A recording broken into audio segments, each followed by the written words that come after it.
Welcome back to my channel. The story that we are going to do today is Bingo, a short story about Pakistani military in 1971.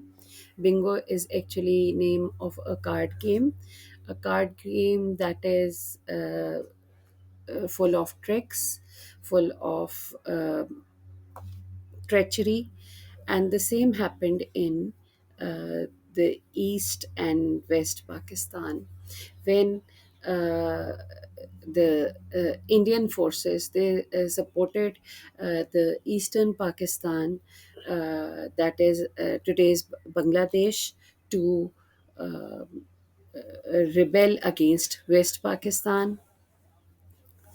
The matter from the start had been a very unnatural one. The settlement that was done through Redcliffe Award,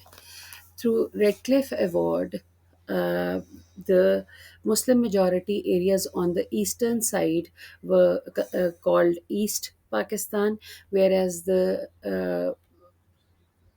Muslim majority areas in the western side were called West Pakistan. And there is a whole big area between the two parts of the country that is India. Now, whatever the settlement was, however, in order to give India uh, some access to the Arabian Sea, it Radcliffe intentionally created this divide so that India also had access to the Arabian Sea. Now, if it had been a natural settlement, the two parts of the countries would have been connected. There was no connection no geographical connection between East Pakistan and West Pakistan. Resultantly, the when you do not keep up the relations, when you cannot keep up a good uh, interaction with the other party, it is ultimately bound to break. And the same happened in Pakistan and Bangladesh. Much of the raw material that Pakistan was exporting to the other parts of the world, they were from East Pakistan, whereas much of the revenue that was generated was consumed by uh, West Pakistan. So this ultimately had to happen. The two zones had to break. If it was not 1971, it could have been 1972 or 73, because the arrangement was so unnatural. So, this story basically, through the characters of Safir and Tajasur, tells us about the two zones of Pakistan, which ultimately, uh, you know, which led to the establishment of Bangladesh in 1971. The So the story is basically about Safir and Tajasur.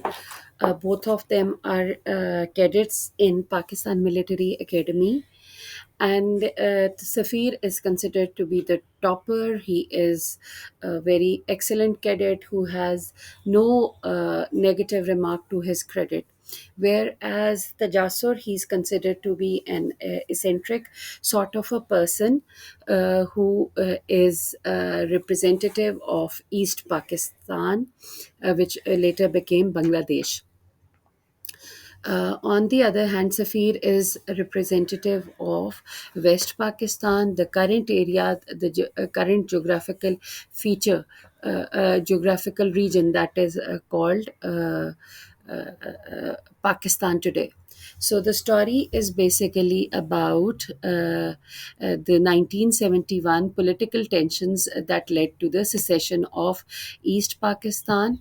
And this is a very important point, because it is the whole background of the story is the how Pakistan, the two zones of Pakistan, they developed tension, and that led to the establishment of Bangladesh. Coming to the next point, we find that Safir is extremely disciplined, whereas the Jasur is carefree. He's a carefree sort of a person. For him, he doesn't take any task seriously. He does not appear on time. He is usually reprimanded, which means to scold, for his lack of discipline.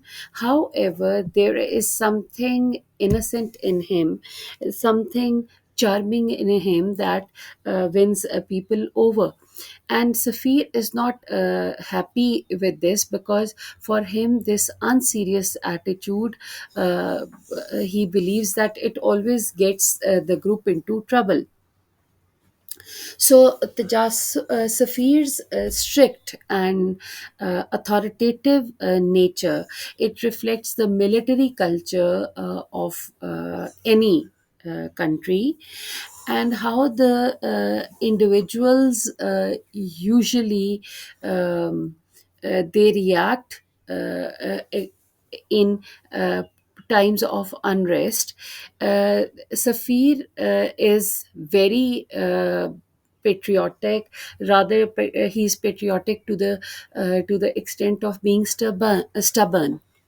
So he's very clear in his loyalty towards the Pakistan army, whereas the Jasur, who we have been told, given a brief account of the pre 1971 time as well, when the Jasur was a cadet of Pakistan army, but when he becomes an officer, he becomes the officer uh, of Bangladesh.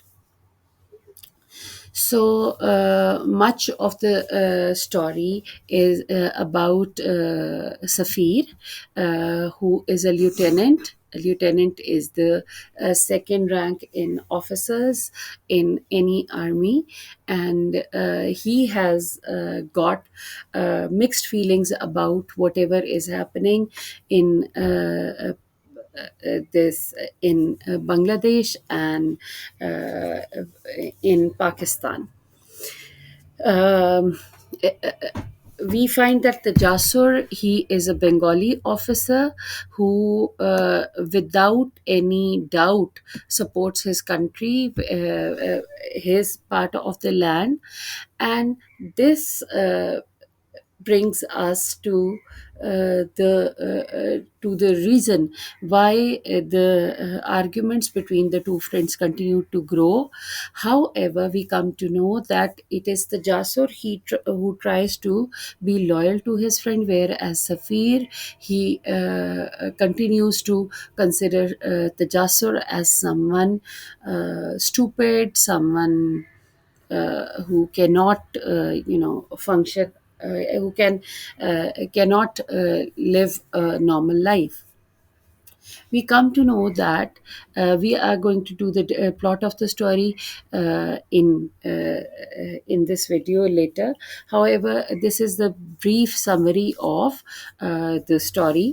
So we come to know that the Jasur eventually deserts the Pakistan army, which means that this is considered to be, according to the rules of the army, this is considered very negative, because uh, you have been trained in the army has invested in you, army has developed your personality, and when it is the time to give back, we find that the Jasur leaves. However, he has a very logical reason for that, because his part of Pakistan is considered to be very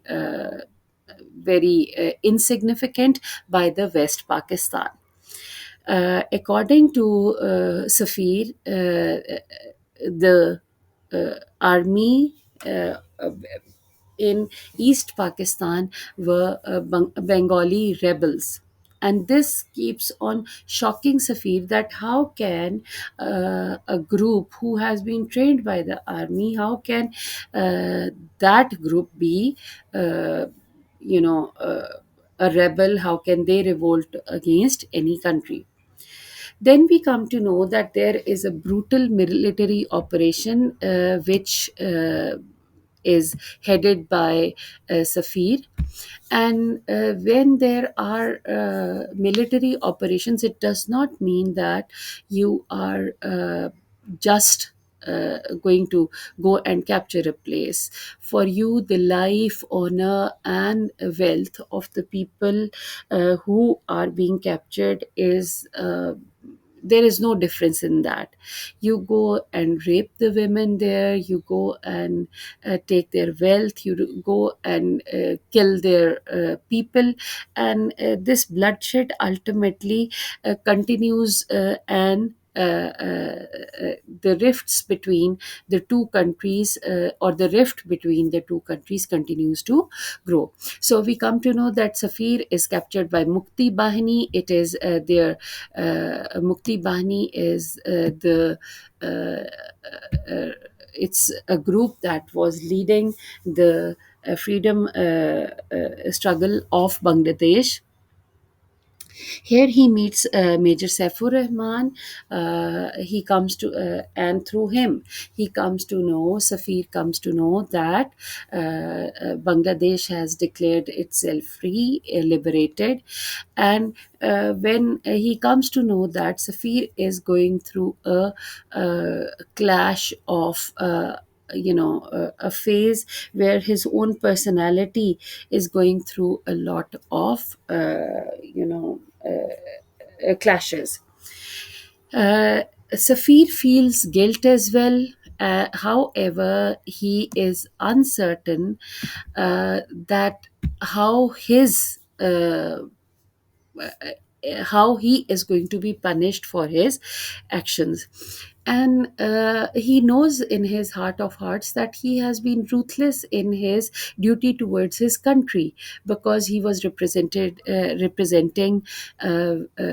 West Pakistan. He did whatever he thought was right.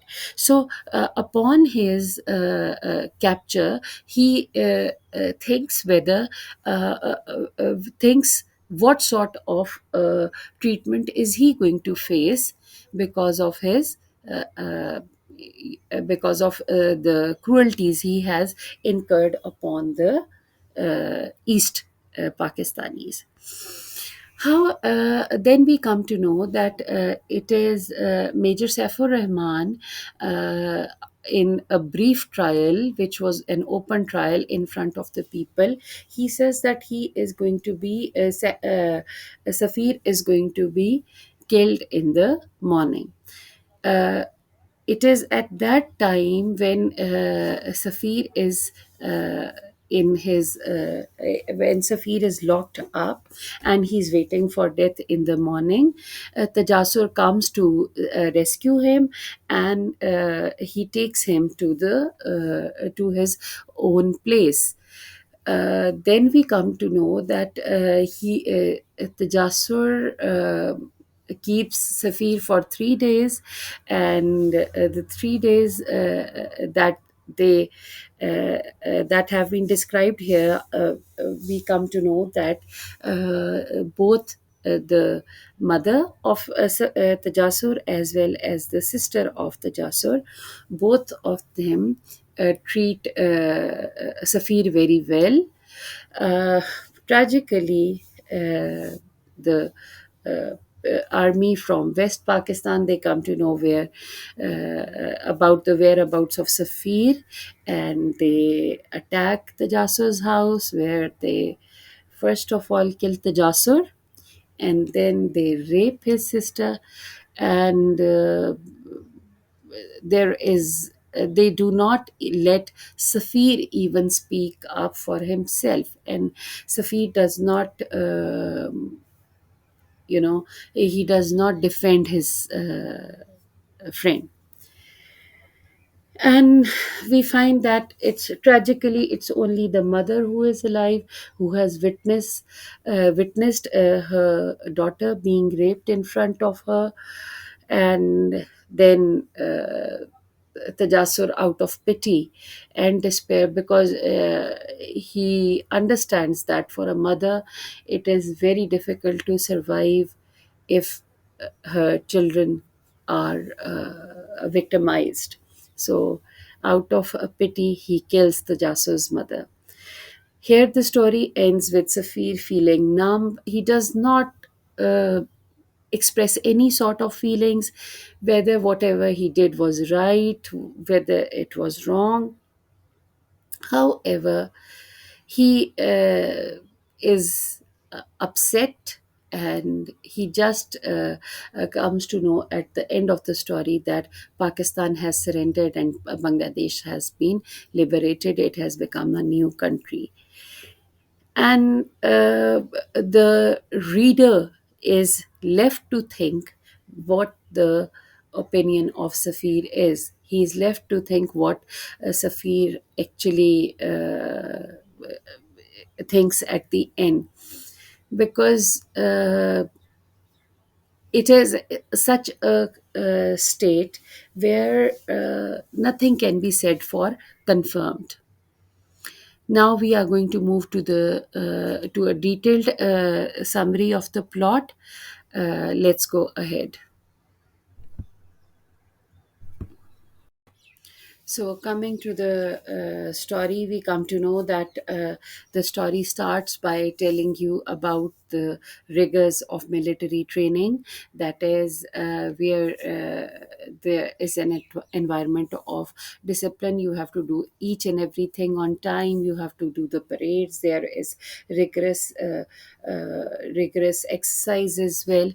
When Safir joins PMA, he realizes this, and for him discipline is of paramount importance, and he is constantly comparing himself to his carefree and careless roommate Tajasur, who usually disobeys the rules, and he avoids responsibility. And this frustrates Safir. He is not relaxed that about that, because it is because of Tajasur that the group is punished several times.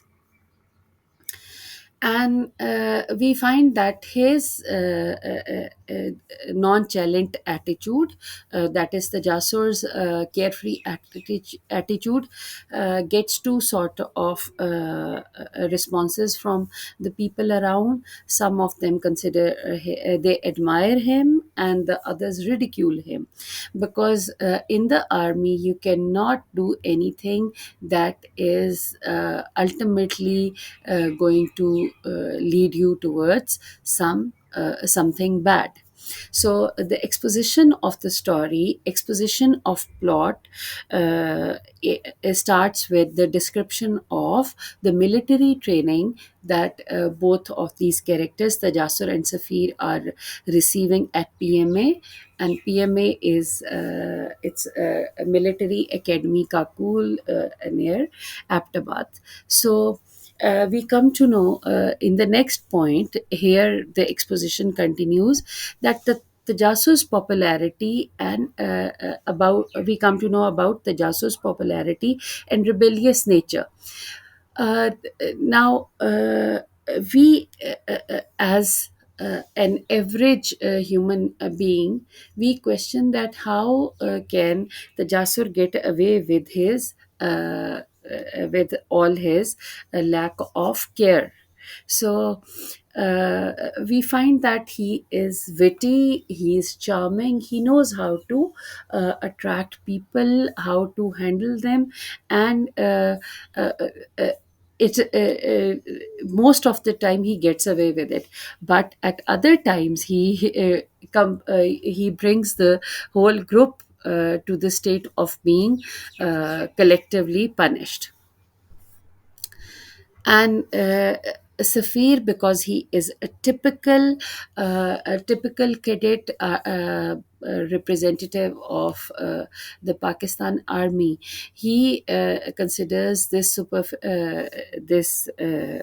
popularity of the Jasur as something superficial, something that is not going to benefit him in the longer run, and he considers that it is his immaturity and foolishness that leads the Jasur to get others into trouble as well.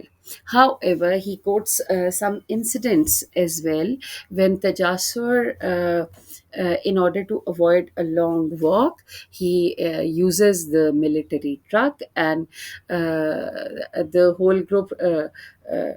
Because they did not have to walk, whereas the other groups were walking, so they spent some time in the hotel as well, dancing and singing and eating, and then when they reached the gates of the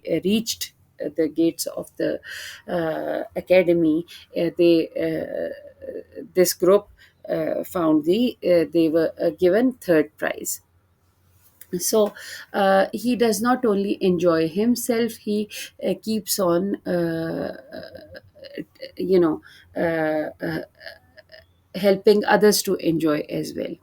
Now we come to the conflict of the story, where we are told about the political tensions here that result during their stay in PMA. And the political tensions were basically between East Pakistan and West Pakistan, and they come to know that the Sheikh Mujibur Rahman from the East Pakistan, he has made his party, and he has given a 6 point agenda where he talks about the rights of East Pakistan. Obviously, Pakistan having a colonial past, West Pakistan could not handle it or did not want to handle it. So, what they did is that they gave derogatory words to the people who belong to East Pakistan. In this case, we come to know it's the Jasur who is labeled as Bengo by the people belonging to the Western region. Safir constantly taunts him and he calls him a traitor because Safir considers that the Jasur's loyalty towards his part of the country is something that is to be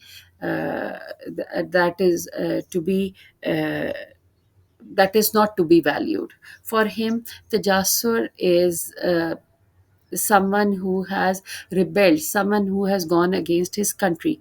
However, the Jasur does not respond to Safir's reprimands, and in a way, he has developed a sort of disconnect from his environment. The more he is snubbed for his attitude, the more he is the Jasur becomes quiet, and we come to know later that after the passing out, that is the graduation of the military academy, it, the Jasur does not give any sort of response to the to whatever tensions that are between East and West Pakistan. However, in the next part here, the conflict continues, where we come to know that after they graduate, Safir and Tajasur both have been assigned the same unit. It is 15 Punjab, I think. It's infantry. Infantry is that force that fights on the front. So when they join their units, we come to know that Safir is praised for his discipline, whereas the Jasur, he becomes a victim of criticism because of his lack of professionalism. He does not show up on time. He does not uh, uh, do complete his work on time. Rather, he is either sleeping, or this is the reaction he had developed to all the taunting he had received as a representative of East Pakistan. Then there's a very important event where we come to know that it's a formal dinner where there are colonels and majors, and these second lieutenants are also lieutenants or lieutenants.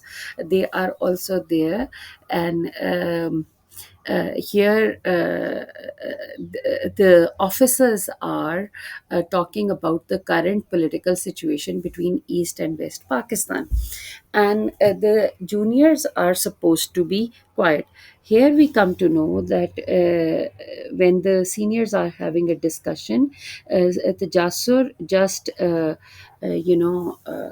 he reacts, and he tells these people that it is not we, that is the East Pakistan Pakistani who are creating this mess. Rather, it is the whole situation has been incurred upon us. We have been compelled to fight for our identities. We have been compelled to fight for our rights, both financial rights and the rights for towards personhood, towards identity. So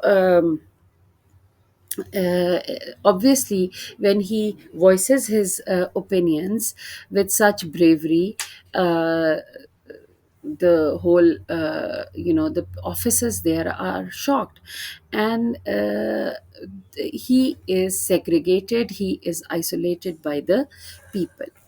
Then we come to know that here the conflict continues. The action is still rising, because the reader questions what the fate of the Jasur would be.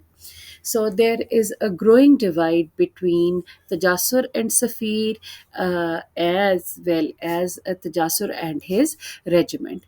And he has totally stopped talking to his peers as well as his seniors. He's punished for his actions in such a way that Safir considers him as a total symbol of failure.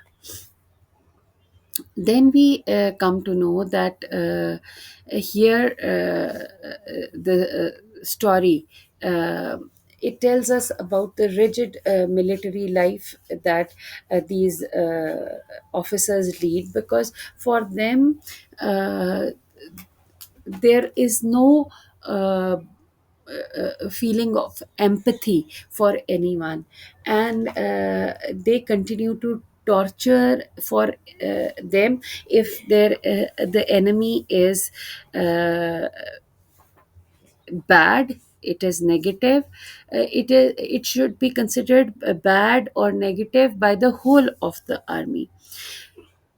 How can the question remains that how can Tajasar consider his country as bad? How can he say that my part of the world is wrong? How can he say that whatever you are saying, you are calling me bingo and sissy? These things, obviously, they continue to alienate the Jasur. Then we come to know that there is there is a continued discussion about the commanders, about the happenings in East Pakistan. And people are discussing that obviously this is um, very difficult for Tajasur to bear. And he is constantly listening to those negative remarks by the people, and whereas Safir's loyalty towards Pakistan uh, uh, continues to increase, and he considers Bengalis as traitors. Then we come to know that Tajasur is constantly, first of all, he had been silent about his loyalty towards East Pakistan. Then he becomes defiant. He is defying them. He questions the propaganda and the military orders, and he clearly expresses his sympathies for Bengalis. And this creates a tension between Safir and the Jasur as well. And then we come to know that both of them, at it is at this stage that uh, uh, uh, when East and West Pakistan, they part, and the Jasur and Safir are actually the representatives of East and West Pakistan. When West Pakistan had been rigid in its attitude towards East Pakistan, the only uh, thing that East Pakistan was could do was to break away, and the same happened with the Jasur. He deserts the army. This is the climax of the story. He leaves the army, and not only the army, but he just vanishes, and his weapon is also missing. So this shows that he has deserted Pakistan army, which is considered to be a very, very, very negative thing in army etiquette. And Safir is absolutely shocked. He doesn't know how to react to such a situation. Then we come to know that Safir is sent to, because he belongs to the infantry. He is sent to the eastern Pakistan in order to make the perpetrators of rebellion succumb, and in order to capture them. And when he reaches there are clashes, and Safir's unit, they attack villages. And when they attack the villages, we come to know that again there is no consideration of life of anyone, no consideration of honor of anyone. Women are assaulted badly, the land is assaulted badly, the resources are assaulted badly, and many of the people, civilians especially, who were unarmed, they are killed. And those who were alive, they were taken prisoners. uh, we find that Safir is totally desensitized to all these things, as he thinks that it is his duty towards the country, towards the West Pakistan, that he has to be sincere to the country, and even if that means to uh, uh, you know take the lives of civilians. So, and at some stage, we find that he has started to feel, um, in a way, he feels pleasure in violence. Then we come to know about Safir's capture, when it is declared that Bangladesh has been established, they have won freedom. So the armies from the Western Front, which were there in the Eastern Front, they were captured, and Safir is one of those captured. And it is the Mukti Bahini who captures them. Mukti Bahini is again the Bengali group of which the Western people belonging to West Pakistan consider as rebels, whereas for them they were for the Bengalis they were the freedom fighters. And here he meets Major Saifur Rahman, who tells him about what atrocities he has committed against the Bengali civilians. And Major Saifur Rahman, he asks for justifications for the for his actions. We realized that during their conversation that whatever Major Saifur Rahman did was for his own country, and whatever Safir Tajasur did was for his own country, and whatever Safir did, that was for his own country.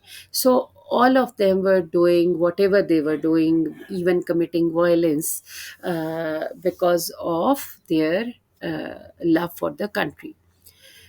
Now he is at the mercy, Safir is at the mercy of the Bengalis, and his confidence wavers as he realizes that the determination of Bengalis is firm. And for one time, he also realizes that maybe the rift that was created between East and West Pakistan was a propaganda, because nobody the only people who benefited from this were the Bengalis who won freedom. However, the Pakistan lost its wing. Indian Indian groups, they helped the traitors. It's up to you how you label them, how you interpret the story. So, Safir's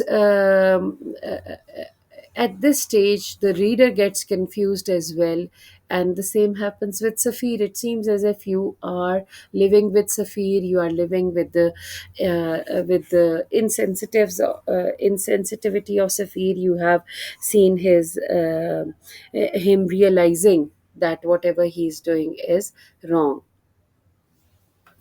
So, this brings us to the conclusion of the story, and we find that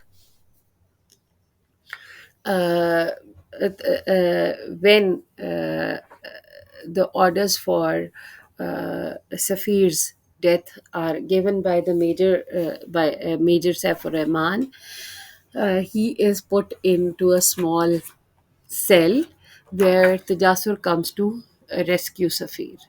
Now, here we come to know that the Jasur is really lovable. He is innocent. He knows how to uh, pay his friendship. So the Jasur, he rescues Safir, and during that escape, we come to know that he takes Safir to his own place, to his own house in a village, where he treats Safir very well. He's given proper food. He's given respect by the sister and mother of Tajasur. He's given, you know, he is taken care of. He sleeps very soundly at their place. In a way, he's relaxed. However, when he asks the Jasur to help him get back, the Jasur says that I am going to help you get back, but when the time is proper, I will let you go. At the end of the 3 days that he spends with the Jasur's family, we come to know that the army from West Pakistan, they come to know about the whereabouts of Safir, and they come to rescue him. And as soon as they reach the Jasur's house, they open firing, and the Jasur is hurt very badly, and he dies on the spot. Obviously, even if he had not helped Safir, he would have been killed, because the Pakistani army considered him a rebel, Baghi. Baghi ki saza sirf maut hai. So the Jasur is killed, and they enter these soldiers. They enter um, the house of the Jasur, where they rape the Amina, the brother, the sister of the Jasur, in front of her mother. And the mother is just standing there because she couldn't do anything. She just sees the whole thing. And for her, the meaning of life has just finished, ended. Safir has been silent over there. He does not say anything, but the only action he takes is that he kills the Jasur's mother out of pity. Though he leaves the land, though he realizes that he will be free, yet we find that he is emotionally numb. He does not express any sort of feelings, and this shows that how war it leads to the numbness, emotional numbness in the people who are affected by it. So not only are the people, the civilians affected, but the people living, people who are involved in the war, that is the soldiers, they are also affected. So this brings to the end of the story, and we come to know that Bangladesh has won freedom and Pakistan has surrendered, and the eastern wing of Pakistan has is no more a part of Pakistan. And then he becomes we. We over here are all the soldiers who became a part of this whole battle, and how they were affected. So this brings us to the end of the story. We'll continue with the analysis of the story in the next video. See you.